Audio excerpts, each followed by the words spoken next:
Eee, Baik, assalamualaikum warahmatullahi wabarakatuh. Eee, Perkenalkan kami dari kelompok 8 perwakilan dari Universitas Islam Negeri Jakarta, Syarif Hidayatullah. Kami di sini bermaksud untuk melaporkan hasil pembekalan dari tugas yang diberikan oleh dosen pengampu kami, yaitu Bapak Masrul Huda, SEMSI, selaku dosen mata kuliah Bisnis Digital. Nah, laporan tersebut dengan judul optimalisasi layanan Gojek untuk UMKM, upaya sosialisasi dan edukasi di era ekonomi digital. Next slide. Perkenalkan, saya sebagai moderator dan juga presentator, yaitu Iqbal Munawar, dan di sebelah saya atau anggota kelompok saya yang lainnya yaitu Zulia Fatul Jannah sebagai presentator yang kedua. Untuk materi, langsung saja masuk ke materi, akan dibawakan oleh teman saya, yaitu Zulia. Waktu dan tempat, waktu dipersilahkan. Untuk materi pertama, itu ada sejarah Gojek. Jadi, Gojek didirikan pada tahun 2010 oleh Nadiem Makarim. Awalnya hanya melayani pemesanan ojek melalui call center. Pada 2015, aplikasi berbasis Android iOS diluncurkan dengan layanan GoRide dan GoSend. Gojek kini telah berkembang menjadi super app dengan berbagai layanan termasuk GoFood dan GoPay. Selanjutnya, untuk pembekalan kami kali ini, itu untuk target dan sasaran. Yang pertama, itu ada pelaku UMKM baru atau usaha yang baru memulai operasionalnya. Lalu yang kedua, itu ada UMKM tradisional, yaitu usaha yang masih beroperasi secara offline. Yang ketiga, itu UMKM terdaftar di Gojek, atau mitra yang ingin memaksimalkan platform. Dan yang keempat itu komunitas usaha lokal, yaitu kelompok usaha di sekitar kuliner, di sektor kuliner, retail, atau jasa. Selanjutnya, untuk tujuan dari pembekalan kali ini, yang pertama yaitu membantu UMKM memahami dan memanfaatkan layanan digital Gojek seperti GoFood, GoPay, dan GoBiz. Yang kedua, memberikan edukasi terkait strategi pemasaran, pengelolaan usaha, dan transformasi digital. Yang ketiga, meningkatkan efisiensi operasional UMKM melalui fitur-fitur Gojek. Dan yang keempat, membangun ekosistem yang mendukung hubungan baik antara Gojek dan UMKM. Untuk output dari pembekalan kali ini, yang pertama, itu kita ingin lebih banyak UMKM itu bergabung di ekosistem Gojek. Yang kedua, pengetahuan yang mendalam oleh UMKM tentang fitur Gojek untuk meningkatkan pendapatan. Yang ketiga, panduan dan materi pelatihan yang mendukung UMKM untuk belajar mandiri. Dan yang keempat, itu peningkatan hubungan antara Gojek dan komunitas UMKM. Nah, fitur dari aplikasi Gojek itu kan banyak banget ya, cuman di pembekalan kali ini tuh yang mau kita highlight itu ada 7. Yang pertama, itu GoFood. Seperti yang kita tahu, GoFood itu adalah layanan pesan antar makanan yang disediakan oleh Gojek, yang memungkinkan pengguna untuk memesan makanan dari berbagai restoran, kafe, hingga UMKM kuliner dengan mudah dengan melalui GoFood. Yang kedua, itu ada GoPay. GoPay itu adalah layanan dompet digital yang disediakan oleh Gojek, yang memungkinkan penggunanya untuk melakukan berbagai transaksi non-tunai secara cepat dan aman. Lalu yang ketiga, itu ada GoBiz. GoBiz itu aplikasi yang dirancang khusus untuk membantu pelaku usaha, terutama UMKM, dalam mengelola operasional bisnis mereka. Yang keempat itu ada GoMart. GoMart itu adalah layanan belanja kebutuhan sehari-hari yang disediakan oleh Gojek yang memungkinkan penggunanya untuk membeli berbagai produk seperti bahan makanan, produk rumah tangga, dan kebutuhan lainnya melalui aplikasi Gojek. Lalu yang kelima itu ada GoSend. GoSend itu adalah layanan pengiriman barang dan dokumen yang disediakan oleh Gojek yang memungkinkan penggunanya untuk mengirimkan barang dengan cepat dan aman dalam satu kota. Lalu itu ada GoModal. GoModal itu fitur layanan pendanaan melalui GoModal. Itu layanan yang disediakan oleh Gojek untuk membantu UMKM untuk mendapatkan akses ke pendanaan atau modal secara mudah dan cepat. Lalu ada GoPay Later. GoPay Later itu adalah layanan beli sekarang, bayar nanti yang memungkinkan penggunanya untuk melakukan transaksi dan membayar pada akhir bulan atau sesuai dengan periode pembayaran yang telah ditentukan. Nah, selain fitur Gojek yang tadi, itu ada fitur lain, tapi kita nggak sebutkan di pembakalan kali ini. Itu ada GoRide, GoCar, GoTix, GoPulsa, GoClean, GoMessage, GoBluebird, GoFitness, GoInvestasi, dan GoMap. Nah, untuk selanjutnya itu ada analisis dampak dari aplikasi Gojek. Yang pertama, Gojek itu sudah ada di 50 kota di Indonesia. Yang kedua, GoFood mempunyai lebih dari 90.000 merchant di Indonesia yang tersebar di seluruh Indonesia. Dan yang ketiga, pada tahun 2017, Gojek berkontribusi terhadap perekonomian nasional yang mencapai total hingga 9,9 triliun. Dan kontribusi Gojek pada tahun 2019 sebesar 104,6 triliun. Angka ini merupakan kenaikan yang cukup signifikan. Kontribusi tersebut dihasilkan dari 5 layanan aktif Gojek, diantaranya GoRide, GoFood, GoSend, GoCar, dan GoPay. Dari 5 layanan tersebut, telah menyumbang sebesar 87,1 triliun, dihitung dari selisih pendapatan mitra sebelum dan sesudah bergabung ke ekosistem Gojek pada tahun 2019. Yang selanjutnya itu ada dampak positif dari aplikasi Gojek. Yang pertama itu aplikasi Gojek menciptakan lapangan kerja. Yang kedua mendukung UMKM. Yang ketiga memberikan pendapatan tambahan.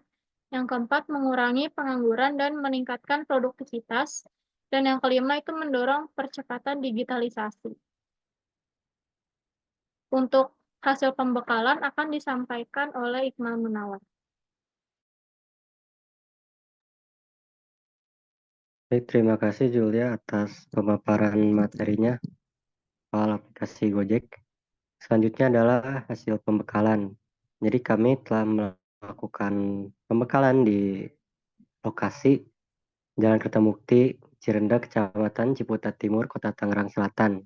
Dengan kriteria objeknya adalah UMKM berskala mikro hingga kecil yang berpotensi mengembangkan pasar melalui digitalisasi, juga UMKM yang belum sepenuhnya memanfaatkan platform digital dalam operasional mereka.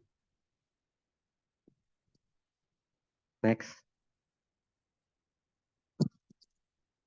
Nah, setelah dilakukan pembekalan, berikut adalah hasil analisis dari pembekalan oleh kelompok kami. Nah, yang pertama, bahwa sebagian besar peserta yang sebelumnya kurang memahami layanan Gojek, kini memiliki pengetahuan yang lebih baik tentang fitur seperti GoBiz untuk manajemen usaha, GoFood untuk memperluas pasar, dan GoPay untuk mendukung transaksi non-tunai. Nah, hasil analisis yang kedua adalah peserta, terutama UMKM kuliner, menunjukkan ketertarikan yang tinggi untuk mendaftarkan usaha mereka ke platform seperti GoFood setelah memahami potensinya dalam menjangkau konsumen yang lebih luas. Karena setelah dijelaskan tadi kan Gojek itu sudah mencakup di 50 kota. Next slide.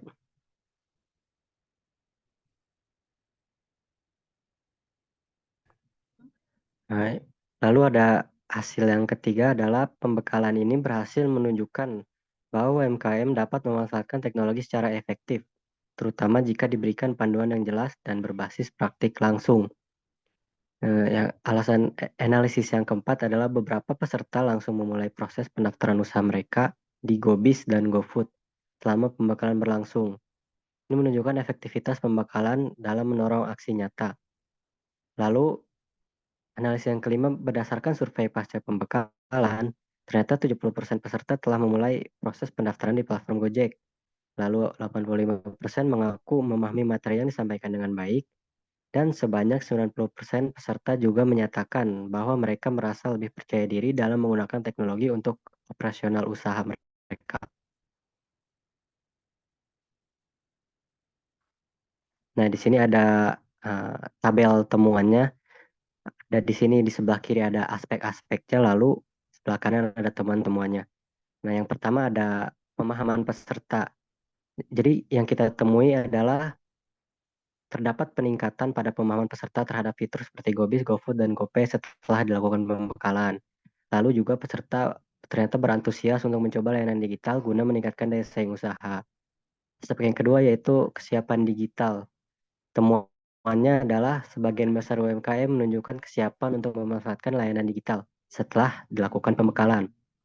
Lalu beberapa menghadapi kendala seperti kurangnya literasi digital dan akses perangkat, dikarenakan uh, kurangnya literasi digital mereka jadi agak takut untuk mendaftar. Lalu aspek yang ketiga ada efektivitas fitur. Temuannya adalah GoFood membantu UMKM kuliner menjangkau pasar lebih luas. Karena tadi udah disebutin kan, kalau pasar Gojek itu sudah mencakup 50 kota. Lalu yang temuan yang keduanya, GoBiz mempermudah pengelolaan pesanan dan analisis penjualan. Yang ketiga, GoPay memberikan kemudahan transaksi non-tunai dan meningkatkan kepercayaan pelanggan. Aspek yang keempat adalah partisipasi peserta. Temuannya adalah diskusi interaktif dan simulasi penggunaan aplikasi mendorong keaktifan peserta.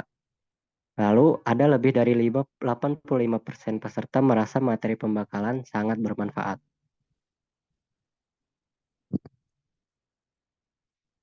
Aspek selanjutnya adalah dampak langsung. Yang kita temukan adalah beberapa UMKM langsung mendaftar ke platform Gojek selama pembekalan karena mereka merasa tertarik tadi tentunya. Lalu yang kedua, peserta mulai merancang strategi pemasaran digital berbasis fitur Gojek setelah dilakukannya pembekalan tadi. Aspek selanjutnya adalah tantangan. Nah, saat dilakukan pembekalan tentunya tidak terlepas dari yang namanya tantangan. Tantangan yang kita temui adalah waktu pembekalan kurang memadai dan mendalam untuk mendalami semua fitur. Dikarenakan fitur-fitur Gojek itu sangat banyak, maka waktunya sangat sempit untuk menjelaskan semua fitur-fitur tersebut. Temuan yang kedua soal tantangan ini adalah variasi literasi digital antar peserta menjadi kendala dalam penyampaian materi. Karena ternyata tidak semua pedagang UMKM itu mengerti soal digital. Lalu ada aspek selanjutnya, manfaat yang dirasakan. Temuannya adalah melalui GoFood, jangkauan pasar menjadi lebih luas tentunya. Lalu dengan GoBiz, pengelolaan usaha menjadi lebih efisien. Dan melalui GoPay, transaksi menjadi lebih cepat dan mudah. Karena tidak perlu lagi ada cash, kembalian-kembalian uang cash gitu. Jadi lebih cepat dengan uang digital, dengan GoPay. Aspek selanjutnya ada rekomendasi tindak lanjut. Rekomendasi tindak lanjutnya adalah memberikan pelatihan intensif tambahan, terutama bagi peserta dengan literasi digital rendah. Selanjutnya menyediakan materi pendukung seperti tutorial video dan grup diskusi online. Aspek selanjutnya adalah temuan data. Data yang ditemukan adalah ternyata 70% peserta telah memulai proses pendaftaran ke platform Gojek. Yang kedua, 85% peserta memahami materi dengan baik. Dan yang ketiga, 90% peserta menjadi lebih percaya diri dalam menggunakan teknologi untuk usaha mereka. Aspek yang selanjutnya adalah dampak potensial. Temuannya adalah transformasi digital UMKM dalam jangka panjang.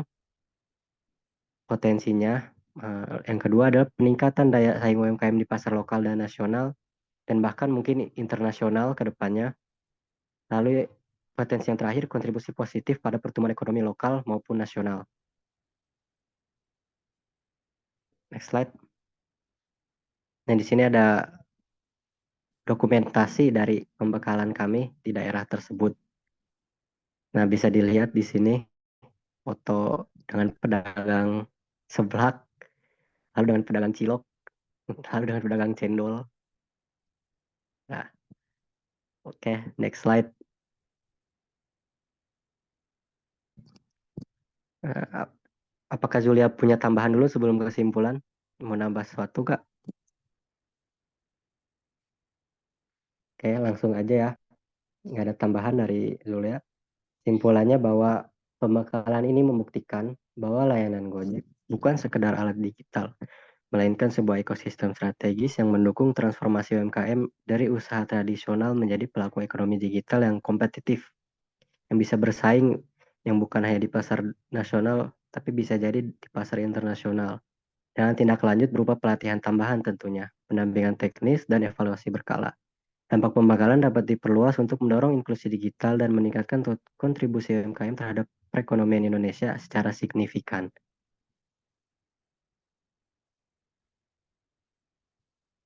Nah, saran terhadap pembekalan, saat pembekalan, kami menyimpulkan bahwa saran untuk Gojek adalah untuk UMKM, untuk terus memberikan dampak yang positif. Gojek perlu memperluas sosialisasi dan edukasi bagi UMKM dan mitra baru, terutama di daerah-daerah yang masih memiliki tingkat adopsi teknologi yang rendah. Karena tadi hasil pembekalan kami kan masih banyak yang literasi digitalnya kurang. Selain itu, Gojek perlu fokus pada inovasi layanan untuk menghadapi persaingan yang semakin ketat di industri digital. Integrasi layanan keuangan dengan GoPay juga harus terus ditingkatkan untuk mendorong inklusi keuangan di kalangan masyarakat yang belum terlayani oleh bank.